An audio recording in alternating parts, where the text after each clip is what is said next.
خاتم الأنبياء سيدنا وحبيبنا محمد المصطفى وعلى آله المجتبى وأصحابه النجبى. اللهم صل على سيدنا محمد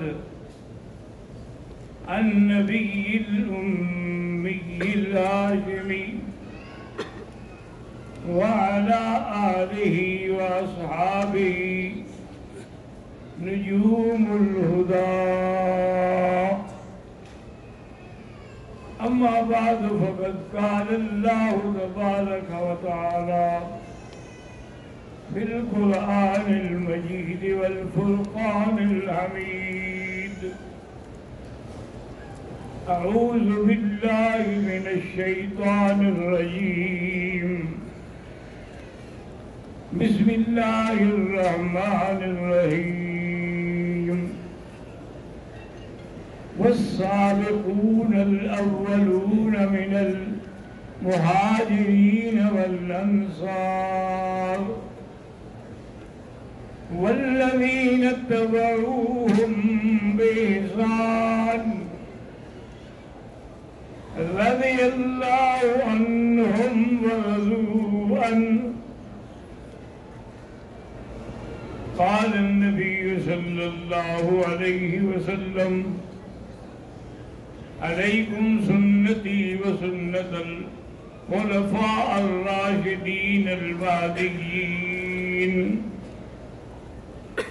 تمسكوا بها وعضوا عليها بالنواجذ.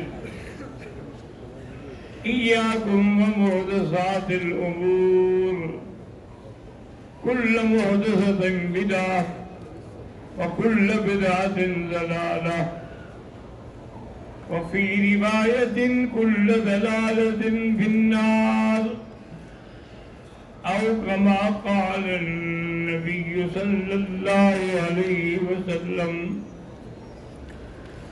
صدق الله العلي العظيم، وصدق رسوله النبي الكريم، ونحن على ذلك لمن الشاهدين ومن الشاكرين، والحمد لله رب العالمين. رب اشرح لي صدري ويسر لي أمري واحلل عقدة من لساني يفقهوا قولي. برادران اسلام، چند دنوں سے الحمدللہ اصحاب رسول صلی اللہ علیہ وسلم کا ذکر ہو رہا ہے. اس لیے بڑے بڑے محدثین اور مفسرین نے لکھا ہے کہ قرآن میں جو آیت ہے محمد الرسول اللہ والذین معہ، تو اللہ نے آگے حضور کی شان بیان نہیں کی، بس صرف اتنا کہ محمد الرسول اللہ. آگے شان جو بیان کی، صفات جو بیان کی، وہ صحابہ کی تھی. والذین معہ اشداء علی الکفار رحماء بینہم تراہم رکعا سجدا یبتغون فضلا من اللہ ورضوانا. ساری صفات جو ہیں وہ صحابہ کی. اس کی وجہ کیا ہے؟ علماء نے لکھا کہ اس کی وجہ یہ ہے کہ دو انسان اپنے دوستوں سے پہچانا جاتا ہے. جب حضور کے صحابہ کا ذکر آئے گا تو جن کے صحابی ایسے ہیں وہ خود کتنے شان والا ہوگا. اس لیے اللہ تبارک و تعالیٰ نے اصحاب رسول کی شان بیان کی. اور اس آیت میں بھی جس میں نے پڑھا ہے والسابقون الاولون، کیونکہ جو لوگ ہجرت کر کے گئے ہیں اور پہلے اسلام لائے ہیں وہ سابقون ہیں اور مہاجرین میں سے ہیں، اور جنہوں نے مدینہ منورہ میں ان کا استقبال کیا ہے وہ انصار ہیں۔ اس لیے امام شافعی رحمۃ اللہ علیہ فرماتے ہیں کہ بھی 3 قسمیں ہیں، مہاجرین، انصار والذین اتبعوہ۔ انہوں نے فرمایا کہ اب ہم نہ تو مہاجرین میں شامل ہو سکتے ہیں، وہ زمانہ ہی گزر گیا، نہ انصار میں شامل ہو سکتے ہیں، اب صرف ایک قسم باقی ہے کہ جو ان کی اتباع کریں گے اخلاص کے ساتھ وہ بھی نجات پائیں گے، اور اگر ان کی اخلاص نہیں کریں گے تو پھر ایمان سے نکل جائیں گے، کیونکہ قسمیں ہی 3 ہیں، اسی میں ایمان اور اسلام جو ہے وہ بند ہے۔ تو اللہ تبارک و تعالیٰ کے پیغمبر نے ارشاد فرمایا تھا اپنے صحابہ کے بارے میں کہ ہر آدمی کو السمع والبصر، سننے کی اور دیکھنے کی قوت چاہیے۔ میرا سمع اور بصر جو ہے ابو بکر و عمر ہے، کہ میں جب ان کی بات سن لیتا ہوں نا پھر مجھے اطمینان ہو جاتا ہے، اور کسی مسئلے پر یہ دونوں متفق ہو جائیں بس پھر مجھے کسی اور بحث کی ضرورت ہی نہیں ہوگی۔ تو حضرت امیر المومنین عمر بن الخطاب رضی اللہ تعالی عنہ، ان کے موافقات ہیں۔ موافقات کا کیا معنی؟ یعنی جو آپ نے درخواست کی وہ اللہ نے قبول فرما لی۔ حضور صلی اللہ علیہ وسلم جب طواف سے فارغ ہوئے اور مقام ابراہیم پہ تشریف لائے تو حضور نے فرمایا کہ عمر یہ پتھر دیکھا ہے، اسی پہ ہمارے دادا حضرت خلیل اللہ نے کھڑے ہو کے دعا کی تھی اور کعبۃ اللہ کی تعمیر کی تھی۔ یہ ان کا معجزہ ہے کہ آج تک ان کے پاؤں کے نشان بھی باقی ہیں۔ حضرت عمر رضی اللہ تعالیٰ عنہ نے کہا کہ یا رسول اللہ، صحابہ کچھ کہہ رہے ہیں کہ دروازے کے پاس نماز پڑھیں، کچھ کہہ رہے ہیں حتیم میں نماز پڑھیں 2 رکعت طواف کی، لیکن میری رائے یہ ہے کہ مصلی اسی کو بنائیں۔ حضرت ابراہیم علیہ السلام والے پتھر کو مصلی بنا لیں۔ اللہ نے قرآن نازل کیا فاتخذوا من مقام ابراہیم مصلی، تو وہ مصلی ہوا، اللہ کا حکم بھی ہو گیا۔ اور ساتھ یہ بھی یاد رکھیں کہ قیامت تک جتنے لوگ طواف کریں گے اور مقام ابراہیم پہ 2 رکعت پڑھیں گے ان کا اجر اور ثواب جو ہے وہ بھی حضرت عمر کو ملے گا، کیونکہ اس کی ابتدا حضرت عمر نے کی ہے رضی اللہ تعالیٰ عنہ۔ اب مسئلہ بھی سمجھ لیں کہ افضل یہ ہے کہ طواف کے بعد 2 رکعت مقام ابراہیم کے پیچھے پڑھیں، لیکن اگر رش ہے تو اس کے پیچھے جہاں تک چلے جائیں وہ اس کے پیچھے ہی شمار ہوگا، وہاں جا کے کھڑے ہو کے۔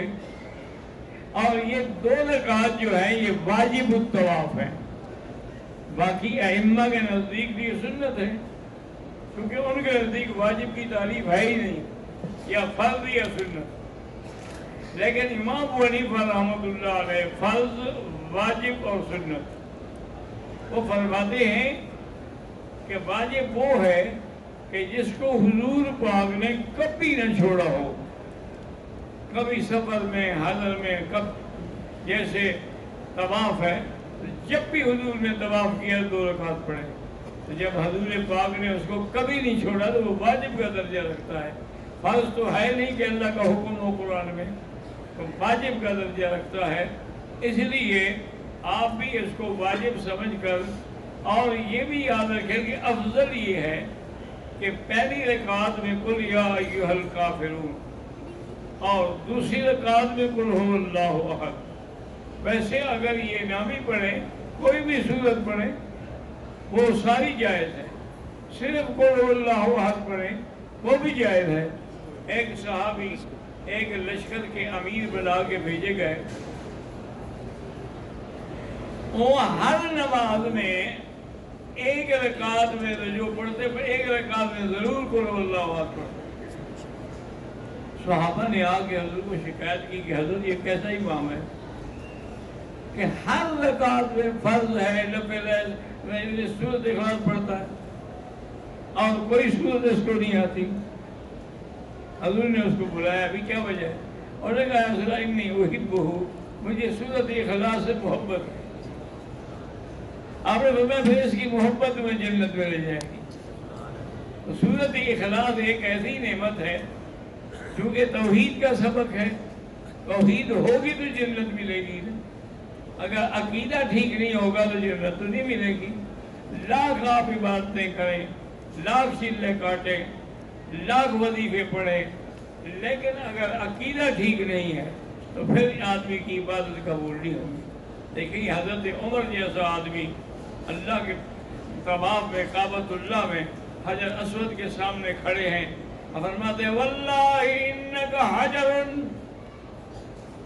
مجھے اللہ کی قسم ہے تم ایک پتھر ہو، لا ينفع ولا يضر، تم نہ نفع دینے کے قابل ہو نہ نقصان دینے کے قابل ہو، ولکنی اکبلک کما قبل رسول اللہ، میں تمہیں اس لیے بوسہ دیتا ہوں کہ تم پہ میرے مدنی پاک نے بوسہ دیا ہے، تو میں تو ان کی سنت ادا کرتا ہوں، ورنہ تمہارے نفع نقصان کا مالک میں نہیں ہوں۔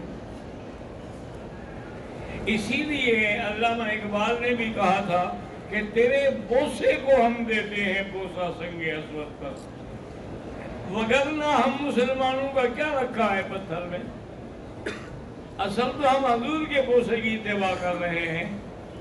اسی طرح حضرت عمر رضی اللہ تعالیٰ عنہ جب عمرے کے لیے، حج کے لیے آئے تو دیکھا حدیبیہ کے مقام پر جہاں صلح ہوئی تھی حضور کے درمیان اور مشرکین کے درمیان، وہاں ایک درخت تھا، حضور اس درخت کے نیچے بیٹھے ہوئے تھے، اس کا ذکر بھی اللہ کے قرآن میں ہے، لَقَدْ رَضِيَ اللَّهُ عَنِ الْمُؤْمِنِينَ إِذْ يُبَايِعُونَكَ تَحْتَ الشَّجَرَةِ، اس شجرہ کا ذکر ہے۔ تو حضرت عمر نے دیکھا کہ لوگ وہاں نماز پڑھ رہے ہیں، نفل پڑھ رہے ہیں، تلواریں لٹکا رہے ہیں، تو آپ نے کہا بھی یہ کیا ہے؟ یہ تو صحابہ کا زمانہ ہے تو یہ کام شروع ہو گیا، ہمارے بعد آنے والے جو ہیں وہ تو اس درخت کی پوجا کریں گے، وہ تو اس کو سجدہ کریں گے۔ آپ نے حکم دیا درخت کاٹو اور جڑ سے نکال دو تاکہ شرک کی بنیاد جو ہے وہ ختم ہو جائے۔ سیدنا امیر المومنین رضی اللہ تعالی عنہ نے دیکھا ایک دن، کیونکہ پہلے زمانے میں گھروں کے اندر حمامات کا انتظام نہیں ہوتا تھا، عورتیں بیچاری اکٹھی ہو کر بیٹھ جاتی تھیں دور پہاڑوں میں، وہاں اپنے قضاء حاجت کے بعد واپس آتی تھی۔ حضرت عمر کھڑے ہوئے تھے، حضور کی بی بی زینب وہ نکلی گھر سے، تو کچھ منافق لوگ جو تھے اشارے کرنے لگ گئے، دیکھو زینب کا قد کتنا لمبا ہے، یہ نبی کی بیوی ہے۔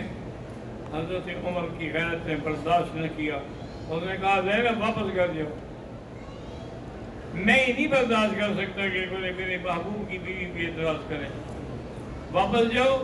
اور اس نے دعا مانگی کہ یا اللہ، اللہ کے نبی کی بیویاں ہیں، شان والی ہیں، یہ بھی اگر پردہ نہ ہو تو اللہ نے فوراً قرآن کی آیت نازل کی، یا ایھا النبی قل لازواجک وبناتک ونساء المؤمنین یدنین علیہن من جلابیبہن، پردے کا حکم آ گیا۔ تو یہ پردے کے حکم کی وجہ بھی حضرت عمر کی دعا ہے، اسی پر اللہ نے موافقت فرما کے پردے کا حکم دے دیا۔ اس کے بعد پھر کوئی پردہ عورت جو تھی باہر نہیں نکلتی تھی پردے کے بغیر۔ اسی طرح سیدنا عمر نے دیکھا کہ لوگ جو ہیں وہ شراب میں مبتلا ہو رہے ہیں، جس کو دیکھو وہ شراب پی رہا ہے، کھانے پہ شراب ہے، ویسے شراب ہے، محفلوں میں شراب ہے۔ تو انہوں نے اللہ سے دعا کی کہ اللہم بین لنا فی الخمر بیانا شافیا، یا اللہ شراب کے بارے میں واضح اور شافی اور کامل بیان حکم نازل فرمائے۔ تو پہلا حکم تو یہ آیا تھا کہ یسألونک عن الخمر والمیسر قل فیہما اسم کبیر ومنافع للناس واسمہما اکبر من نفعہما۔ کچھ لوگوں نے چھوڑ دیا۔ اس کے بعد دوسری آیت نازل ہوئی، لا تقربوا الصلاة وانتم سکارا حتی تعلموا ما تقولون۔ کچھ لوگوں نے پھر اس آیت پر شراب چھوڑ دی۔ اللہ کے مرد مجاہد نے پھر دعا مانگی کہ یا اللہ بین لنا بیانا شافیا، واضح بیان فرما دے۔ تو اب آیت اتری، انما الخمر والمیسر والازلام والانصاب رجس من عمل الشیطان فاجتنبوه لعلکم تفلحون۔ اب صحابہ نے کہا انتہینا انتہینا انتہینا، حتیٰ کہ صحابہ جن کے ہاتھ میں پیمانہ تھا شراب کا وہ بھی انہوں نے توڑ دیا، اور صحابی کہتے ہیں کئی دنوں تک مدینہ کی گلیوں میں شراب بہتا ہے۔ ایک صحابی تھے، وہ تجارت کرتے تھے بیچارے شراب کی، اس وقت شراب حرام تو نہیں ہوا تھا، تو وہ ایک یتیم کے پیسے لے کر گئے اور بہت بڑی تعداد میں شراب لے آئے۔ جب مدینہ منورہ میں پہنچے لوگ پتہ لگا بھی شراب تو حرام ہو گیا۔ انہوں نے کہا اب اس کا کیا ہوگا؟ وہ حضور کی خدمت میں حاضر ہوئے کہ یا رسول اللہ پیسہ بھی میرا نہیں، یتیم کا پیسہ ہے، میں نے شراب خرید لی، یہاں آ کے مجھے پتہ لگا ہے کہ شراب حرام ہے، تو اب میں کیا کروں؟ حضور نے فرمایا کہ بہرحال شراب تو حرام ہو چکی ہے۔ انہوں نے کہا حضور اچھا یہ اجازت ہے کہ میں کسی کافر ملک میں لے جاؤں اور کافروں کو بیچوں، مسلمانوں کو نہ بیچوں شراب؟ حضور نے فرمایا ثمن الحرام حرام، حرام چیز کا پیسہ بھی تو حرام ہے، جیسے جب شراب حرام ہے اس کو بیچو گی، اس کا جو پیسہ آئے گا وہ بھی تو حرام ہے۔ تو اس بیچارے نے اللہ کے حکم کے تابع اپنے سارے مٹکے جو تھے شراب کے وہ توڑ ڈالے۔ تو حرمت شراب کا جو یعنی مقام ہے، ثواب ہے، وہ حضرت عمر رضی اللہ تعالیٰ عنہ کو ملے۔ اسی طرح جب سیدہ عائشہ صدیقہ بنت صدیق رضی اللہ تعالیٰ عنہ پہ تہمت لگی، منافقین نے تہمت لگائی، عبداللہ ابن ابی ان کا سرکلہ تھا۔ اب حضور بڑے پریشان تھے، بیوی کو گھر بھیج دیا۔ حضور صلی اللہ علیہ وسلم بے انتہا پریشان تھے کہ میری بیوی کا مسئلہ ہے، میں کیا اس میں کیا کروں؟ حضرت آپ نے حضرت علی کو بلایا اور فرمایا کہ علی تمہاری کیا رائے ہے بی بی عائشہ کے بارے میں؟ اس نے کہا یا رسول اللہ نساؤہ سواء کثیر، اس کے علاوہ بھی تو بہت عورتیں ہیں، آپ کسی اور عورت سے شادی کر لیں، کیا ضرورت ہے اتنا ہم اور غم لینے کی آپ کو؟ اسی وجہ سے بی بی عائشہ کے دل میں حضرت علی سے ناراضگی تھی کہ حضرت علی نے نبی پاک کو اس وقت جب یہ غصے کا عالم تھا مشورہ دیا کہ اور نکاح کر لیں، یعنی مجھے طلاق ہو جاتی، میرا بیٹا تھا، بیٹے کو ماں کے بارے میں یہ مشورہ تو نہیں دینا چاہیے تھا۔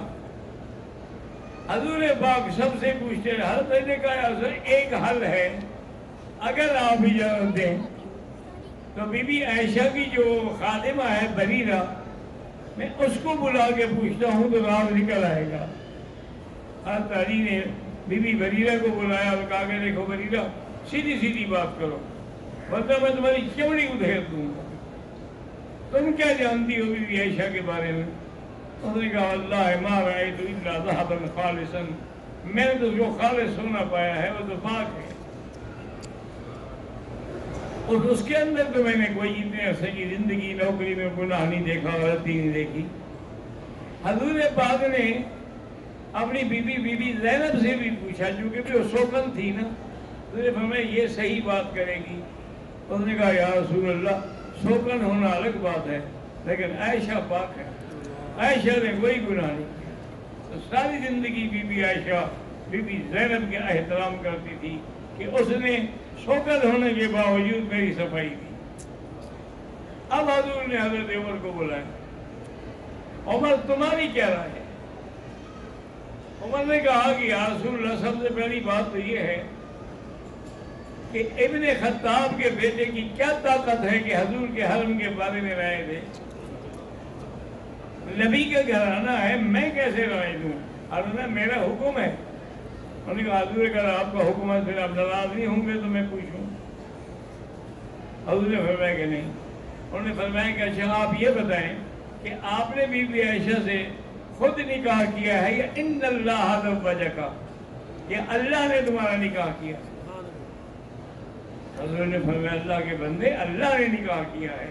جبریل اس کی تصویر لے کے میرے پاس آئے تھے۔ انہوں نے کہا یا رسول اللہ، اگر اللہ نے نکاح کیا ہے تو اللہ کو پاک نبی کے لیے پاک عورت نہیں مل سکی؟ ہم اپنے بچوں کے لیے پاک عورتیں ڈھونڈ لیتے ہیں لیکن اللہ کو نہیں ملی۔ اور دوسرا میرا سوال یہ ہے کہ آپ کے بدن پر یہ گندی مکھی بیٹھتی ہے؟ حضور نے فرمایا کہ نہیں۔ انہوں نے کہا جو اللہ اپنے نبی کے بدن پہ مکھی نہیں بیٹھنے دیتا وہ اس کے بستر پہ گندی عورت بٹھائے گا؟ انہوں نے کہا حضور بی بی عائشہ پاک ہے، بلا وجہ آپ پریشان نہ ہوں۔